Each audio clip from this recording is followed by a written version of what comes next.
मुजाहिदीन के लोग भेजे जा रहे हैं। खैबर पख्तूनख्वा में मुनीर की बहुत बड़ी साजिश। एक तरफ जनता पर पाकिस्तान अटैक कर रहा है, दूसरी तरफ आतंकियों को बसा रहा है। ऑपरेशन सिंदूर के बाद पीओके से शिफ्ट हुए आतंकी कैंप।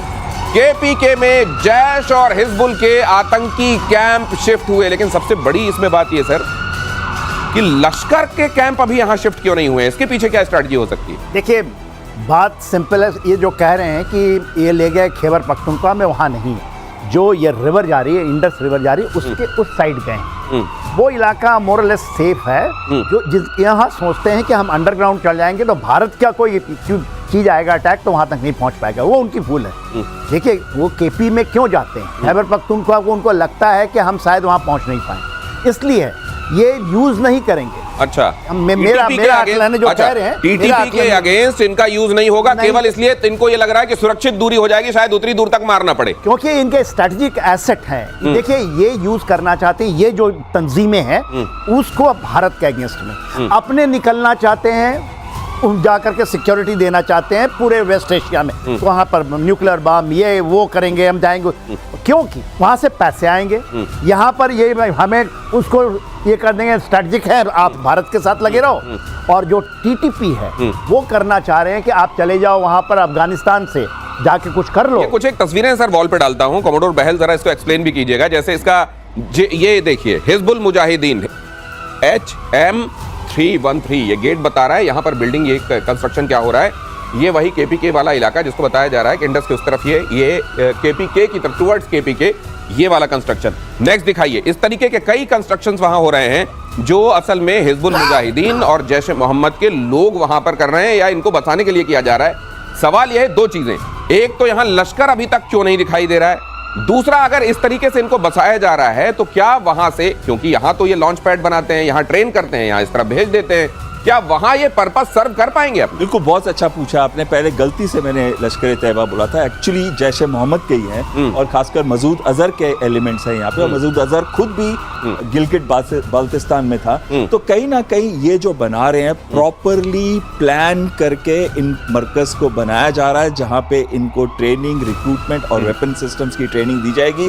लेकिन जो बात जनरल साहब भी कह रहे थे उसमें भी दम है। वो ये कह रहे थे कि डिस्टेंस हमारे बॉर्डर से बहुत ज्यादा होगा, लेकिन साथ में मैं ये आपको बात बिल्कुल कहने को तैयार हूं, अभी भी मैं इस बात पे कायम हूं कि इनकी फ्रिक्शन बढ़ेगी। तहरीके तालिबान पाकिस्तान, एक म्यान में दो तलवारें नहीं रह सकती। अच्छा, इस वजह से, हाँ, इस वजह से। और वहां पे प्रॉब्लम्स आएंगी। बेशक ये बेसिक पर्पस इनको भेजने का वहां वो ना हो, लेकिन दोनों ही एक तरह के लोग हैं, and positive and negative they repel each other, इसलिए यहां पर ये होने वाला। लेकिन एक चीज ये बताइए, लश्कर का एक रीजन एक आयाम जोड़ना। देखिए, आपने देखा है HM313 ये कौन सी है? ये वो है सर, हाँ, हिजबुल मुजाहिदीन 313। हिजबुल मुजाहिदीन 313। देखिए, ये फिदाइन ब्रिगेड है, हिजबुल मुजाहिदीन।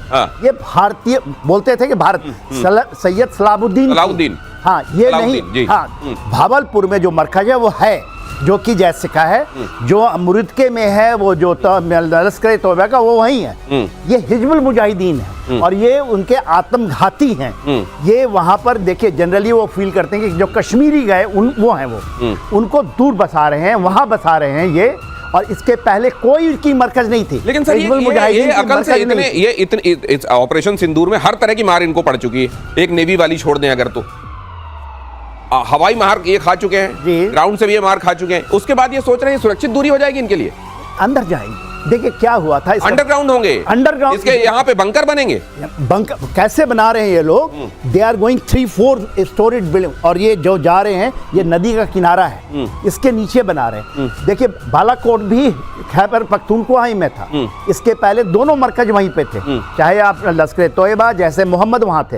हिजबुल मुजाहिदीन कभी भी उसकी मरकज है ही नहीं, पूरे पाकिस्तान में मरकज नहीं थी, क्योंकि उनको ये कहते थे होम ग्रोन है। ERF की जो बात होती है, जो रेजिस्टेंस फ्रंट, वो भी उनको कहते हैं होम ग्रोन है।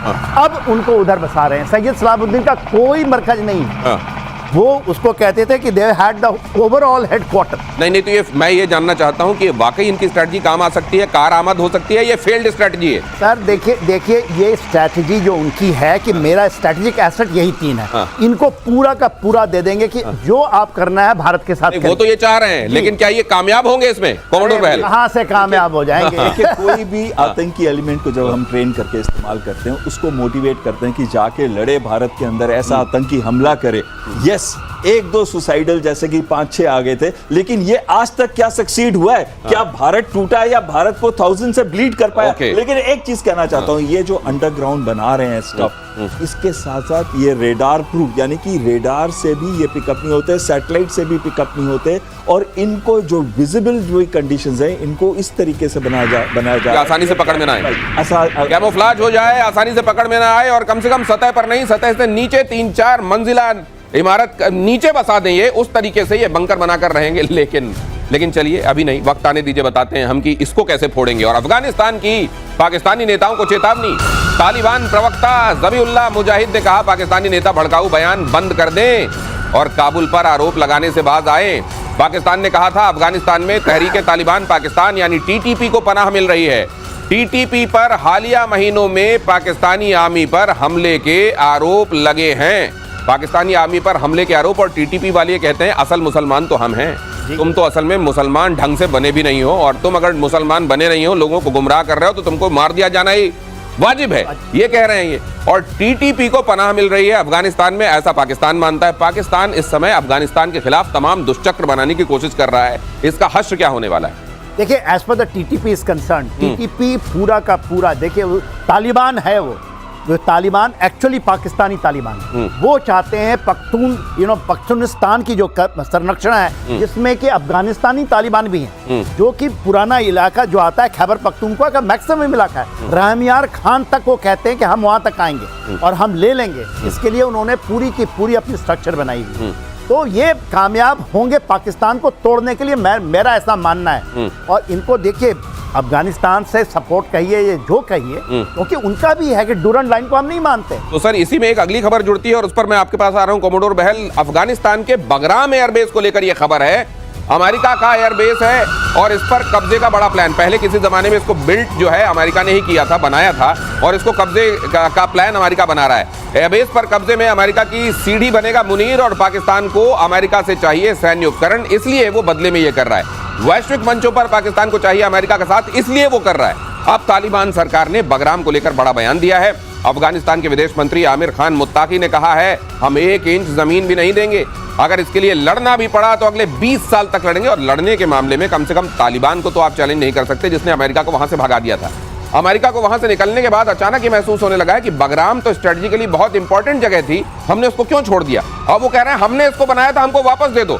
और अब ट्रंप ये तक धमकी दे रहे हैं कि अगर ऐसा नहीं, something very bad is going to happen, ये भी उन्होंने कहा है। लेकिन इधर असल में पाकिस्तान के जरिए इस अपने हित को साधना चाह रहा है अमेरिका, और अमेरिका से पाकिस्तान चाह रहा है सैन्य उपकरण, वैश्विक मंचों पर उसकी मदद, ताकि उसके सुर में सुर मिलाया जा सके। लेकिन क्या ये होने वाला है कॉमोडोर? बिल्कुल नहीं होने वाला, क्योंकि अगर आप देखिए इसको, ये बागराम बेस की इंपॉर्टेंस तो सबसे पहले हमने उस दिन भी डिस्कस कर दी थी कि सबसे बड़ा बेस था, कमांड एंड कंट्रोल था, लॉजिस्टिक्स उसकी स्ट्रेंथ थी, वहाँ की हब था, और उसमें 10,000 के करीब 2 रनवेज यानी कि स्ट्रेटेजिक जहाज भी वहाँ लैंड करते थे, बॉम्बर्स भी लैंड करते थे, फाइटर्स भी, ट्रांसपोर्ट भी, C-130, C-7। एक सेकंड आपको रोकूं सर, एक सेकंड बीच में रोक के आपको, आप लोगों से एक बात मैंने पूछी थी और उस दिन आप लोगों ने एंडोर्स किया था कि वहाँ रेयर अर्थ मेटल का एक तरीके से वो दिखाकर छलावा वहां अमेरिका को इसलिए बुलाया जा रहा है ताकि बलोच के विद्रोह को दबाया जा सके। क्या टीटीपी के विद्रोह को दबाने के लिए ये बगराम वाला जो है ये शिगुफा छेड़ा गया है, और वहां से अमेरिका की मदद लेकर किसी तरह टीटीपी के खिलाफ उसको इस्तेमाल करने की, ये तो नहीं हो रहा है? नहीं, बिल्कुल नहीं, ये नहीं हो रहा, क्योंकि अमेरिका के लिए बहुत जरूरी है कि अगर उसको सेंट्रल एशियन रिपब्लिक्स पे नजर रखनी है, चीन पे रखनी है, और साथ में ईरान के ऊपर। तो इतना लेट रियलाइजेशन?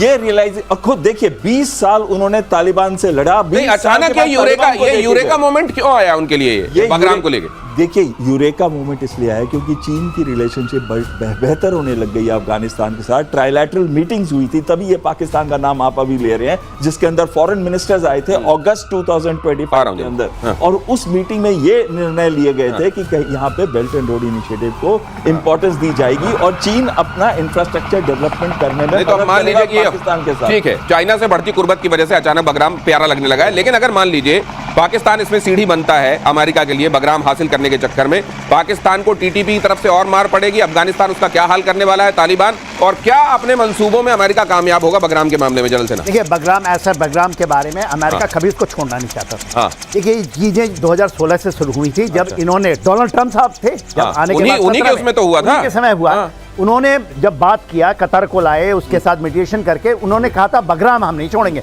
हमारा कमांड कंट्रोल वहीं होगा, जैसे अल उदीद बेश है वो इसको रहना चाहते थे, और ये बातचीत हो गई थी। मगर जब 20 साल वहां रहे, 2021 में छोड़ा नहीं, मार के भगाया है, भाग खड़े हुए, और जिस तरह से लटक के लास्ट एयरक्राफ्ट में गए हैं। अच्छा, तो आप कह रहे हैं मजबूरी में तब किया गया था, और अब बहुत शिद्दत से महसूस होने लगा कि बगराम हाथ से क्यों चला गया। अब उनको लगता है, लेकिन अब इसमें आगे होने वाला क्या है? देखिए बगराम, उनकी तो बहुत सोच है, क्या है, बातचीत चल रही है, ये कहते हैं 1 बिलियन पर ईयर लेंगे आपसे, बातचीत चल रही है। मैं ये कह रहा हूं कि जियोग्राफिकली अमेरिका बहुत दूर है, थप्पड़ क्या इधर पाकिस्तान को पड़ेंगे गुस्से में कि तुम बगराम लेने में मदद करने की सोच रहे हो? देखिए पाकिस्तान को तो आप छोड़ दीजिए, ये तो ऐसा चीज है, ऐसा मसला जाएगा, ये सोच रहा है ना, मतलब टीटीपी के हमले और तेज होने वाले हैं क्या आने वाले दिनों में? ये देख लीजिए, बगराम जितना होगा टीटीपी के हमले उतने ज्यादा होंगे पाकिस्तान। स्टेटमेंट देखिए इसकी, क्या स्टेटमेंट आई, भड़काऊ बयान मत दें, उंगली मत उठाएं, अपनी प्रॉब्लम को खुद सॉल्व करें, क्या नहीं तालिबान ने इनको बोल दिया। वही चीज जो पाकिस्तान हमारे साथ करता है, चाहे वो पठानकोट का हमला था या मुंबई का हमला था, हमने तो एक कसाब को एक विजिबल प्रूफ भी दिया था। तो क्या कर लिया पाकिस्तान ने? हमने उनको डोजेस दिए हंड्रेड्स, तो उन्होंने क्या कर लिया? अब वही चीज वो अफगानिस्तान भी उनको यही कह रहा है कि पनपने वाले तो तुम्हारे देश के अंदर है, आतंकी, तुम उन पे एक्शन लो। हाँ, ये बताओ कि कहां पे है हमारे देश के अंदर। और वो अगली खबर ले